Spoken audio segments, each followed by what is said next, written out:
চারিদিকের শীতময় আবহাওয়ার মধ্যে সোয়েটারের পকেটের ভিতরে হাত ঢুকাই।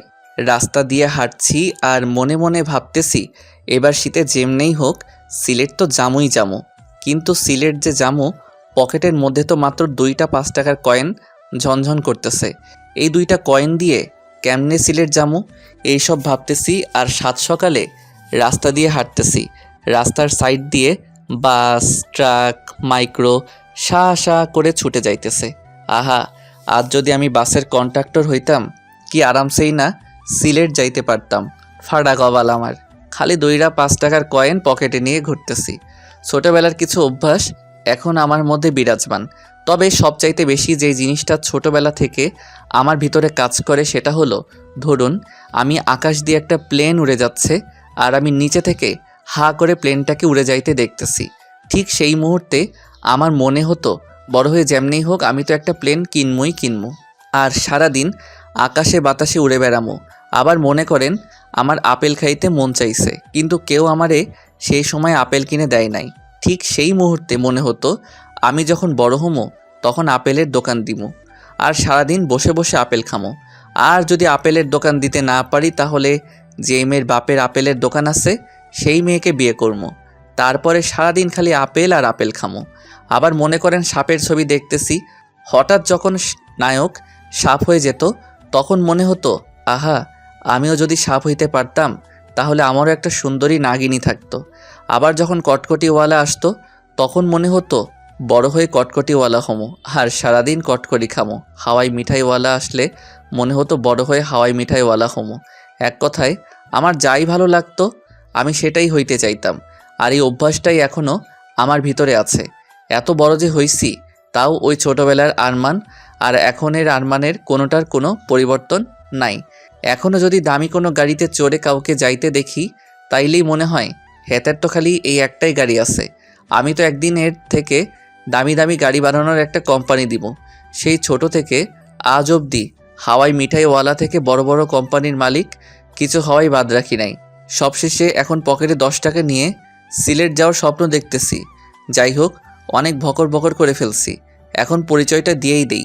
আমি আরমান আহমেদ হিমেল ওরফে পরিচয় তো দিলাম, এইবার তাহলে গল্পে যাই নাকি কি কন আপনারা? আর আসল কথা হইতেছে, যেমনিই হোক সিলেট তো জামই। এতে যদি চুরি ডাকাতি রাহাজানি ছিনতাই যা কিছু করার আমি তো সব করবো। তবু তো আমি সিলেট জামই যাবো। By Sylhet I am coming. কিন্তু যাবো কেমনে? হুম, জীবনটা যদি সিনেমার মতো হইতো। আহা, বাড়িতে গিয়ে আমার বাপের রুমে ঢুকলাম। এই সাত সকালে কোথায় থেকে উদয় হইলি? আসলে আব্বা, কাহিনীটা হইতেছে, সূর্য মামা আজকে একটু বউয়ের সাথে দেখা করতে যাবে। তাই যাওয়ার সময় আমারে কইল, ভাগিন আরমান, আমি তো আজকে তোমার বাপের ঘরে উদয় হইতে পারবো না, তাই তুমি একটু তোমার বাপের ঘরে গিয়ে উদয় হইও। সেই জন্যই আর কি, সূর্য মামার বদলে আজকে আমি উদয় হইছি। বাপের সাথে মস্করা করস না? ছোটবেলার কেলানির কথা কি ভুলে গেছস? আবার কি অমন শুরু করমু? দেখো আব্বা, আমি কিন্তু এখন বড় হইছি, যোগ বিয়োগ গুণ ভাগ করে কথা কইবা। ওরে বদমাইশ, বড় হয়েই তুই আমার কি ছিড়ছিস? হ্যাঁ, আর তোর সাথে আমার যোগ বিয়োগ করে কথা কইতে হইব, তাই না? হুম। কপালে মনে হয় আজকে তোর মেলা দুঃখ আছে। কি জন্য আসছিস ফটাফট বলে বিদায় হয়ে যা। আমার 3000 টাকা লাগতো। কেন? সিলেট যামো। ওরে বদমাইশ, তোর সিলেট যাওয়া ছুটাইতেছি, দাঁড়া। ওখান থেকে দৌড়ানি খেয়ে আবার বাহিরে আসলাম। কপালটা আমার এমনই দৌড়ানিময়। শালা নিজের মা না থাকলে যা হয় আর কি। জানতাম টাকা দিবে না, আজগুবি টাকাটা চাইতে গেলাম। এখন দুপুরের ভাতটা কপালে জুটবে নাকি আল্লাহ জানে। কি ঘরে পয়দা করছো হে খোদা। মাঝে মধ্যে ভাবি, হিরোইনখোর, গাঁজাখোর, মদখোর, ইয়াবাখোর, ফেন্সিখোর, বিড়িখোর, সিগারেটখোর, এই শালারা প্রতিদিন ওইসব খাওয়ার জন্য এত টাকা কই পায়, যেখানে আমি সপ্তাহে 10 টাকাও পাই না। কিন্তু যাই হোক, সিলেট তো আমি যামই। রাস্তার সাইডে 5 টাকার কয়েন 2টা 2 হাতে নিয়ে বসে আছি আর ভাবতেছি, যেমনেই হোক এই 2টা 5 টাকার কয়েন রে কাজে লাগাই। সিলেট যাওয়ার টাকা বের করতে হবে, কিন্তু কেমনে? আজ যদি এইটা সিনেমা হইতো তাইলে না হয় এই 10 টাকা দিয়ে একটা লটারি কাটতো আর বড়লোক হয়ে যাইতো। কিন্তু আমার তো শালা ফাড়া কপাল, লটারি কাটলাম মানে টাকাটা পুরাই জলে। এই কয়েন 2টা দিয়ে এমন কিছু করতে হবে যাতে হাতে নাতে টাকা পাইতে পারি। আহারে মাথা একটা বুদ্ধি বের কর ভাই। সিলেট তো আমারে চুম্বকের মতো টানতেছে। 2 দিন 2 রাত অনেক ভাবার পরে একটা ডিসিশন নিলাম। এই 10 টাকা দিয়ে 2টা ঘুমের ট্যাবলেট কিনবো আর আমার বাপরে খাওয়াই দিব। এতে আমার বাপ আরামসে ঘুমাবে আর আমি এদিকে আরামসে টাকা চুরি করে সিলেট চলে যাবো। মনে মনে খারাপ লাগলেও মনকে বোঝাইতেছি যে আমার বাপের যা টাকা আছে আমিও তো কিছু ভাগ পাবো নাকি। আর বাবা এত টাকা পয়সা নিয়ে কি কবরে যাবে? অদ্ভুত। প্ল্যান অনুযায়ী সব কাজ কমপ্লিট। আলমারি চাবি খুলে দেখি, ও হু হু হু, এত টাকা বাপ হইলে কি হইব। তিনি একটা হার গিফটে এত টাকা রাইখাও প্রতি সপ্তাহে আমার হাত খরচের জন্য মাত্র 10 টাকা করে দেয়। আর যদি না চাই তাহলে আর দেয় না। কি খারাপ। যাই হোক, আল্লাহ যা করে ভালোর জন্যই করে। তাই তো আজকে সুদ সমেত সব একেবারে পাইতেছি। চোর হলেও আমার একটা ধর্ম আছে। আলমারি থেকে 50,000 টাকা নিয়ে আর বাদবাকি টাকাগুলো যেমনি ছিল অমনি রেখে আবার আলমারিতে তালা দিলাম। আর চাবিটা আমার বাপের পকেটে ঢুকাই দিয়ে আমি তো পগার পার। ডাক্তারের কথা অনুযায়ী 10 ঘন্টার আগে ঘুম ভাঙবে না। এবার আমারে সিলেট যাওয়া থেকে কে আটকায়? মার্কেটে এসে ঝাক্কাস একটা ব্যাগ কিনলাম। তারপরে প্যান্ট, শার্ট, গেঞ্জি, জুতো, ঘড়ি, পারফিউম সব কিনে ব্যাগের মধ্যে নিলাম। এরপর একটা হোটেলে গিয়ে গোসল টোসল করে আমি তো এবার রেডি। সিলেট তো আমি যামই। এই প্রথম এসি বাসের টিকিট কাটতে গেলাম।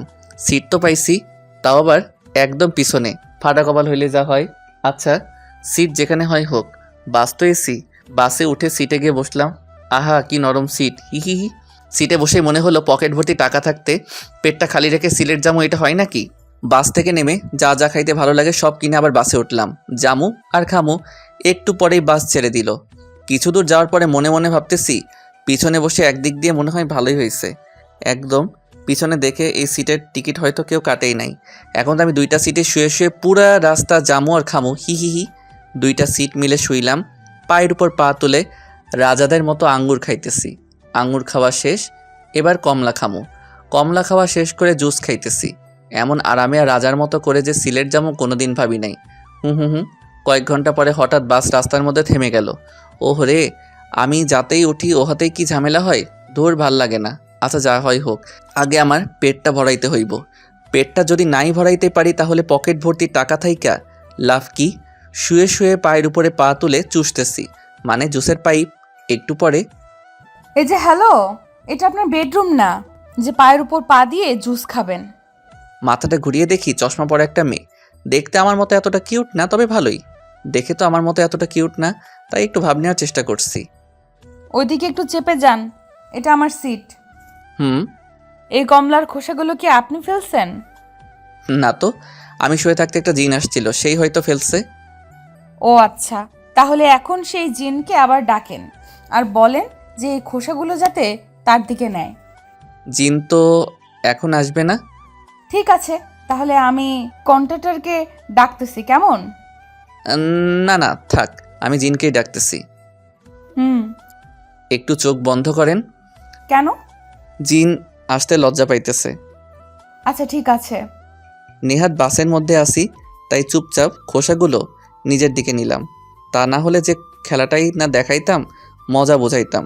কতক্ষণ জানালার দিকে তাকাই থাকতে থাকতে ঘাটটা লেগে গেছে, তাই একটু মেয়েটার দিকে তাকালাম। কিউট না হলেও মেয়েটার মুখটা কেমন মায়াবী, এমনি একটু তাকিয়ে থাকতে ইচ্ছে হবে। আর চশমাটাও মনে হয় শুধু মেয়েটার জন্যই বানানো হয়েছে, অন্য কেউ পড়লে হয়তো এত ভালো লাগতো না। আর মেয়েটাকে দেখে অনেক পরিপাটি মনে হচ্ছে। আর এইদিকে আমি তো জন্মের অগোছালো। যাই হোক, একটু দুষ্টুমি না করলে কেমন লাগে, তাই ভাবতেছি চুপচাপ আর কতক্ষণ দুষ্টুমিটা শুরু করেই দেই। হি হি হা হা হা। ঘোড়ার পাছায় ফট করে একটা বাড়ি দিলে যেমন উড়াধুরা ছুটতে থাকে, আমি যেই বাসটায় বসে আছি এইটাও ঠিক ঘোড়ার মতোই উড়াধুরা ছুটতেছে সিলেটের দিকে। আর আমার পাশের সিটে চশমা পরা মেয়েটা চুপচাপ বসে আছে। আর অন্যদিকে আমি আমার সিটে বসে উসখুস করতেছি, কারণ পাশে একটা মেয়ে বসে আছে। তাও কোনো দুষ্টুমি করতে পারতেছি না তাই। আর দুষ্টুমিটা শুরু করমই বা কী দিয়ে, কোনো আগা মাথাই তো পাইতেছি না। রাত্রে যখন রুমে শুয়ে থাকি, শয়তান হারামজাদা রাত 2টার সময় পাছায় কামড় মেরে বলে, যা অমুকের বাড়ির সামনে গিয়ে চিল্লানি দে, ওর বাসার টিনে ঢিল মার, রফিকার জানালায় গিয়ে ঠক ঠক করে দৌড় মার। আর এখন পাশেই একটা মেয়ে বসে আছে, তবু কেন ফাজলামো বুদ্ধি মাথায় আসতেছে না। ওরে ভাই মাথা, একটা ফাজলামো বুদ্ধি বের কর ভাই, মেয়েটারে একটু জ্বালাই, তা না হলে আমি তো উসখুস করতে করতে মরে যাবো। হঠাৎ এই যে শুনছেন, বলেন। আচ্ছা, এই চশমাটা কি আপনি মায়ের পেট থেকে আসার সময় নিয়েই আসছিলেন? কেন? না মানে চশমাটা কেমন জানি আপনার সাথে একদম খাপে খাপ। আপনার চোখ দুইটা হইতেছে বোতলের মুখ, আর চশমাটা হইতেছে বোতলের খাপ। হি হি হি। হায় হায়, কিছুই তো কইল না।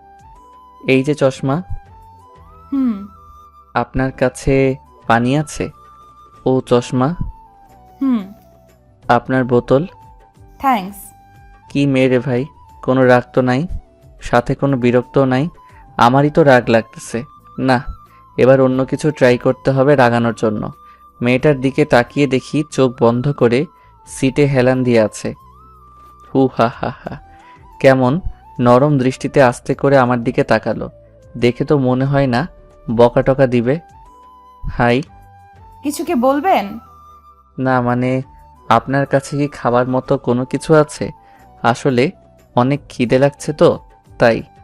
আমার কাছে তো খাবার মতো তেমন কিছু নেই, তবে শুধু একটা কেক আছে। এই যে, এটা চলবে? এরপর কি হয়েছে জানতে চাইলে সাবস্ক্রাইব করে পাশে রাখা বেল আইকনটি বাজিয়ে রাখুন পরবর্তী পার্ট মিস না করতে চাইলে। ধন্যবাদ সবাইকে আমাদের পাশে থাকার জন্য।